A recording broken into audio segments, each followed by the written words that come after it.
nothing like a higher calling.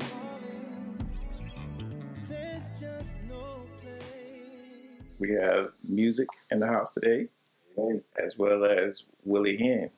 How's everybody doing today? Coolin', man. Coolin', man. Good to be here. Good to be here. Good.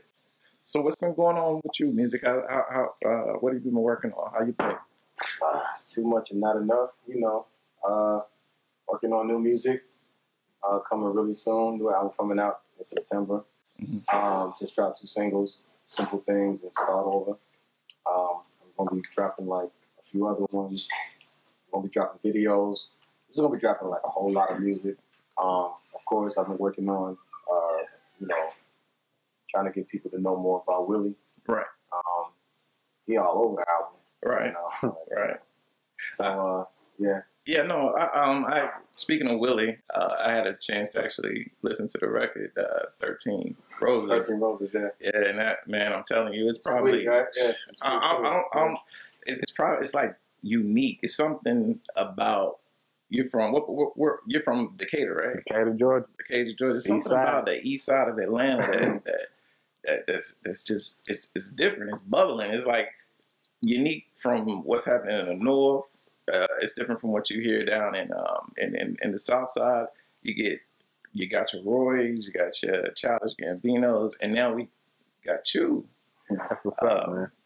It's good class. Tell me a little bit about that sound and how you came about this Well, I listen to a lot of Prince and I listen to a lot of Andre.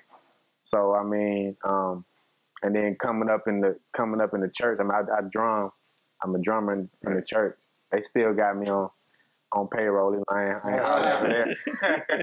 But yeah, man. So coming up in that gumbo of just, you know, musical influence. I mean, it was nothing but doing that. You know what I'm saying? Nothing but making the music and the sound that I come up with.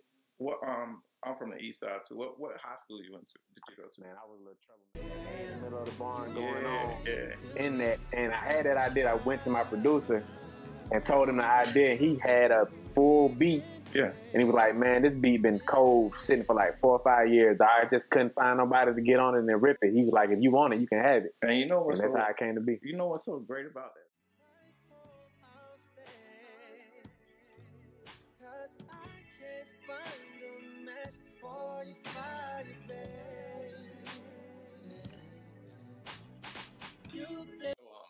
You are from Philly. What brought you to Atlanta? Cool. It was the energy. Yeah. Because I've been back and forth from Philly to Atlanta for a few years prior to me moving, and the energy kind of reminded me of a certain time in Philadelphia. Yeah. When the whole neo soul era was being cultivated. It kind of had that similar, not same, but it was kind of similar. Yeah. Where it was like a whole bunch of creative people, a bunch of artists just doing a whole bunch of stuff, and they just started connecting, you know, indirectly. Like I don't think it was a whole lot of people really getting up with a whole lot of people. It just so happened like ain't but too many places to go and do stuff that you eventually just start linking up with people, you know, just by, you know, it just happened that way. Yeah. You know, and you got a lot of people, you know, they just have real time for getting their stuff out. Right. You know, I never met a place that had so many studios. Yeah. You know, places that like mad, it was mad unassuming. Like you roll up at somebody's crib, you're like, yo, I thought I was going to the studio. Yeah. And you go to their crib, it's like, oh, it's a full out studio in there. You know, because I'm used to going to studios that's like it's somebody rented out a building, there's floors, there's levels to it. Somebody basement, somebody living room, somebody kitchen, you know, somebody bedroom, like they didn't converted it into a studio. And it's like a fully functional studio. Yeah. You know? So that with just that whole, you know, the camaraderie of working with people and people know people, you can link up with people through people. Like it's just it's like that whole thing going on. People call it, you know, that Black Hollywood thing, the whole the new wave, you know, and then Atlanta was just the South mostly, but particularly Atlanta was just taking over. Yeah. You know, not necessarily by force. It's just that you just can't get around it. Like Yeah. You know this is fresh. Like, you know you want to be a part of this. Yeah. Like, one of the things, I mean, like, I guess, like, the business of entertainment is starting to develop in the city as well. Right. Do you think that played a part in you bringing Willie on? Like, well, no, that didn't necessarily. That didn't play a part. Nah, the music was what really. Nah, he was just dope. Yeah, he is dope. And I like associating myself with people who are on a level, on a wave that is unique to them. Yeah. You know, because it's a whole lot of, you know,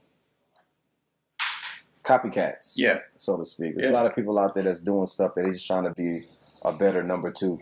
Yeah, and that's one of the things that you get from Willie's music. Willie is actually it's like he's not following the formula of what Atlanta is known for. He's actually going after even literally he doesn't sound like Atlanta. He sounds like he's a combination of. He just sounds like him. Yeah, right. Yeah. And I gravitate towards that. Yeah. I gravitate towards individuality. Uniqueness. That's the word. I gravitate towards people who got their own thing. They got their own identity. I gravitate towards that because it's something you don't get all the time. It's rare. It's valuable. Yeah. So when you pair that with a person who's wide open and receptive and willing to, you know, soak up the game, because I've accumulated a lot of information, you know, in the time that I've been in the game, and I love passing it on to people, but everybody is not that receptive. I have a history of, you know, of a trail of people that I tried to help out, but they never see the light of day because they're hard headed. Right. You know, I try to sugarcoat it. I try to make it about other things. Maybe they're just not ready yet, or blah blah blah.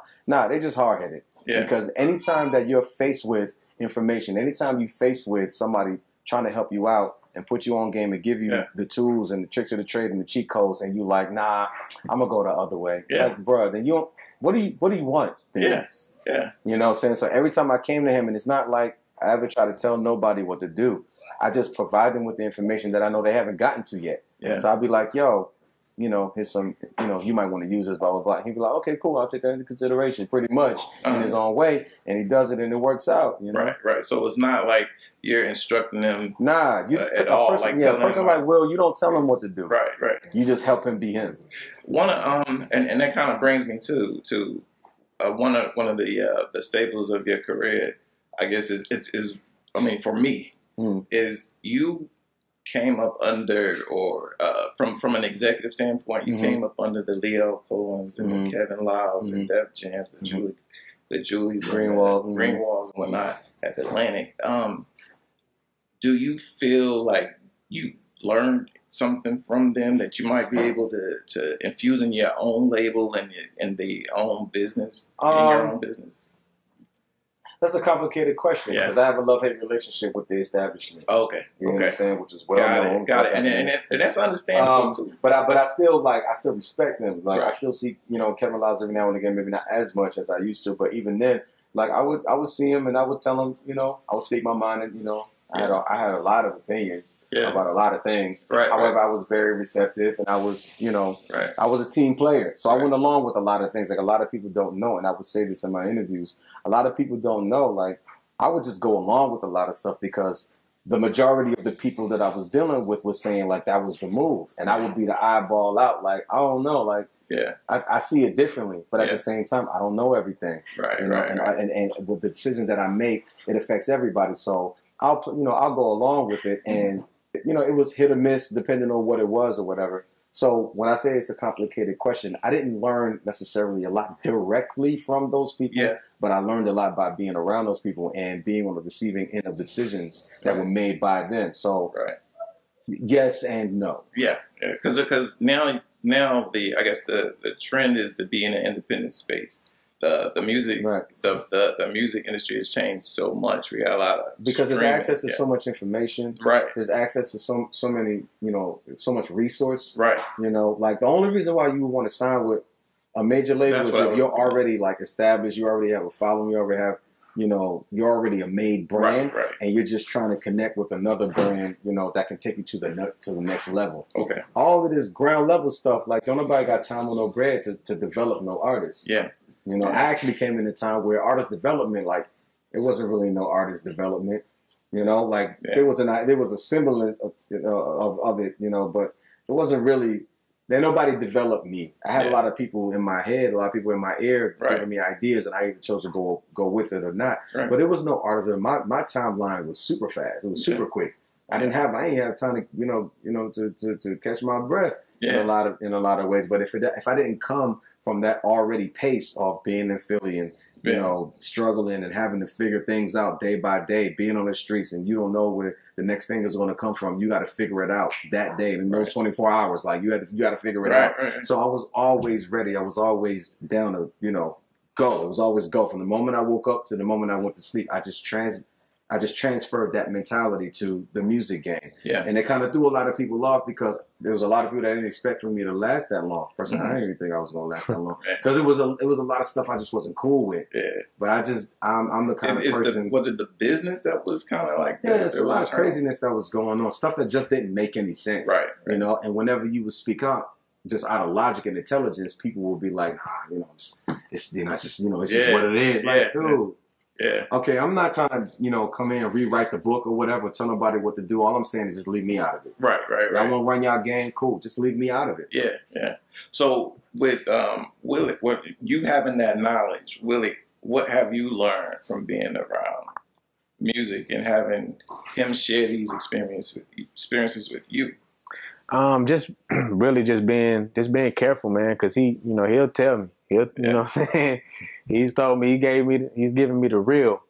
Yeah. And so, you know, you go into it just being a lot more careful after you hear some of the things that he's told me. And that's business all the way down to recording. Yeah. You know what I'm saying? There's a lot of things that I've learned just watching him record, man, and watching him give my my engineers hell. But I mean he's precise, man, and I've had to learn that myself with recording. Yeah, we got Chef Jayon in here cooking up, man. Man. I don't know how long this interview is going to be. Man, I'm gonna try to wrap it up so we can get to some grub. I got a couple more questions. Oh no, you got time. Got a couple of questions, and then we wrap it up. I want to get back to 13 Roses. Yeah. The album is, like I said, man, if you haven't heard it, I think everybody should take a moment out of their time and actually listen to this record, because Willie is doing something unique with the music. He's actually creating like a cinematic piece. Like, tell me about your process, how you came up with that, with the concept in the album.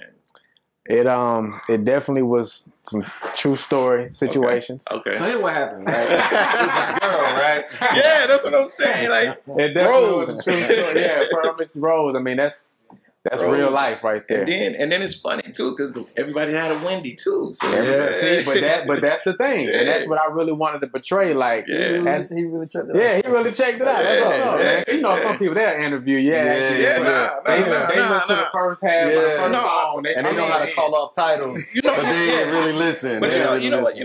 I mean, if you can, like, there aren't many concept albums today. And that is what's unique about your album. It needs to be. That's why I go so hard for him, because I know like it's so much dope stuff out there that will never see the light of day because there's just no support. You know what I'm saying? And people, and not because people don't care, but people don't know. I'm pretty much to myself because I'm not here for all of that. I'm here to put the music out, and I hope that it affects your life in a positive way.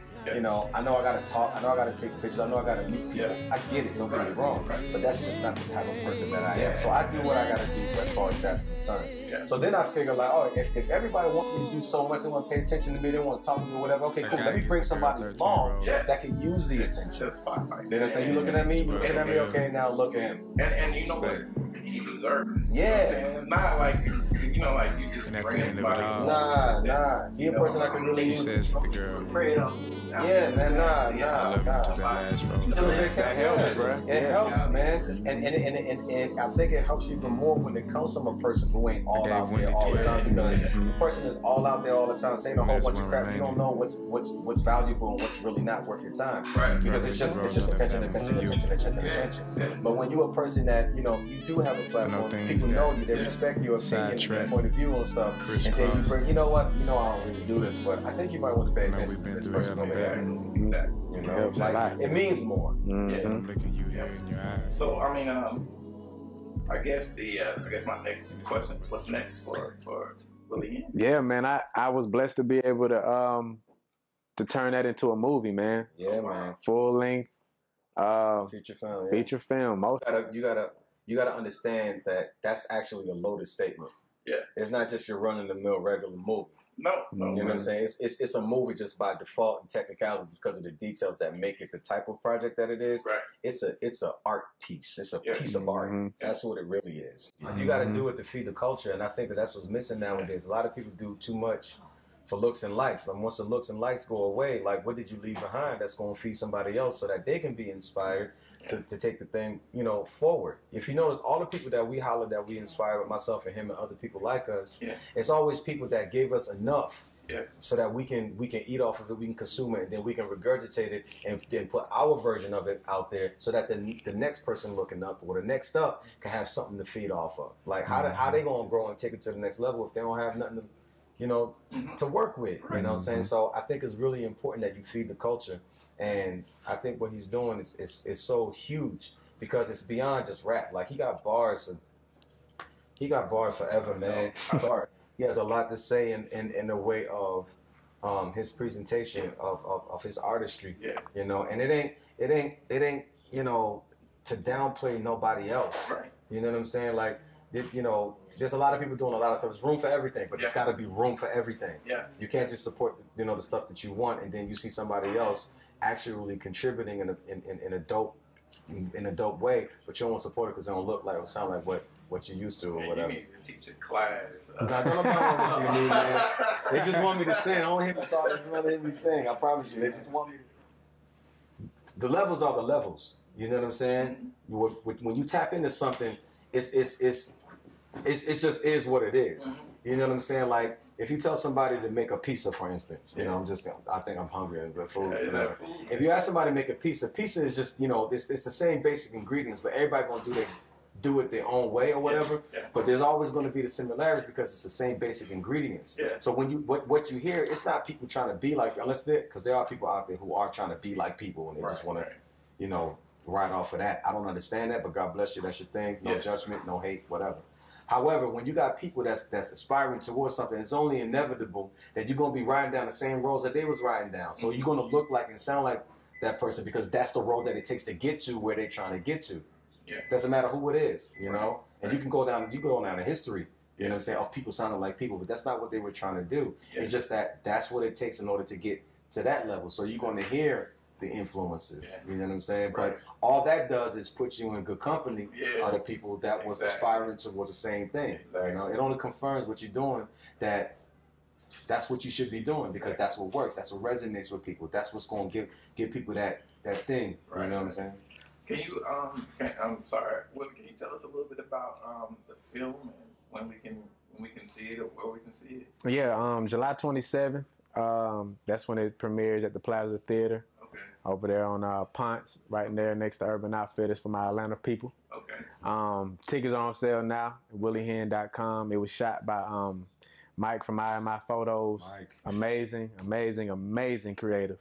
And it also stars Kenny Nicole and Sparrow, and they're sisters, but they're great. But I had them play Wendy and Pearl, and they're actually real sisters in real life. So it kind of got serious at a certain point. They were like, hold on, bro. So that's how you do it? Because I mean, you know, it's funny. I did a film with The Hustle.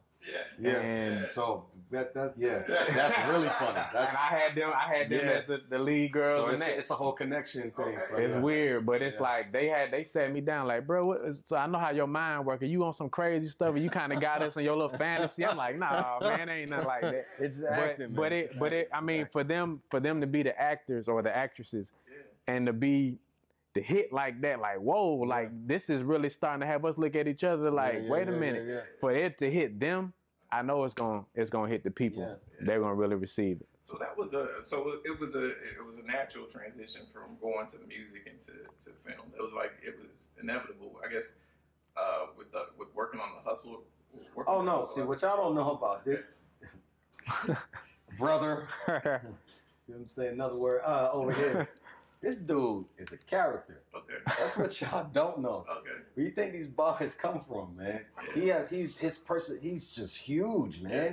I know he a little dude, little skinny dude from Atlanta, but his spirit, his creative spirit, like I told him, and it's no joke, and I don't mean to be putting nobody on. Like, this dude is my spirit animal. Okay. I told him to his face, and I mean it, because what his potential is, this like, there's no upward limit to his potential. Yeah. Like, he's it's and I can't wait for people to see what I saw. You know what I'm saying? And what I still see in him every day. Like, when we work together, it's crazy, man. Like, and for it to come out like so effortless, it's like, oh, word, that's what you on today? Yeah. You just okay. Yeah. You know how hard that is for a lot of people. It's like, hey, man, yeah.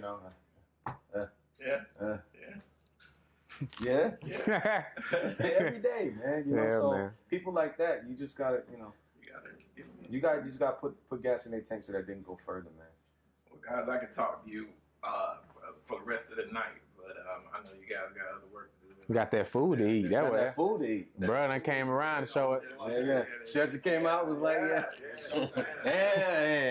slate, whatever. No, that's at the beginning. My bad.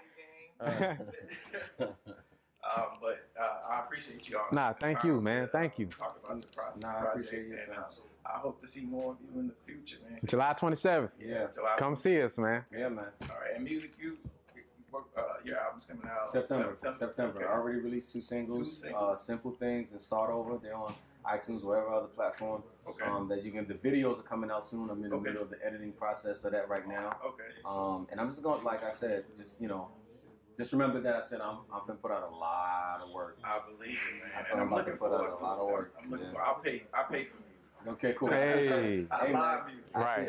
I appreciate it. I mean, it doesn't really matter, nowadays. Yeah. You know what I'm saying? If you buy it or don't buy it, as long as you get it and you feel it. However, the hustle part of me is like, please buy it. Yeah. That's what we at. I gotta eat. My babies to feed. What can we find you on your social medias? Mine's Musiq Soulchild all around. Musiq Soulchild. At Willie Hyn, WILLIEHYN, WillieHyn.com. Soon as you go to the site, that movie link gonna pop right up. Buy your ticket for the movie. Yeah. Oh yeah, Lil Baby the single is out as well. Shout out to Jay Reed, the producer. Chevy Music. Yeah. Go get Lil Baby everywhere. Spotify, Tidal, Apple Music, all that stuff. Everywhere. All right. You ask me, do I think I'll ever see her again? And nah, I don't think I will.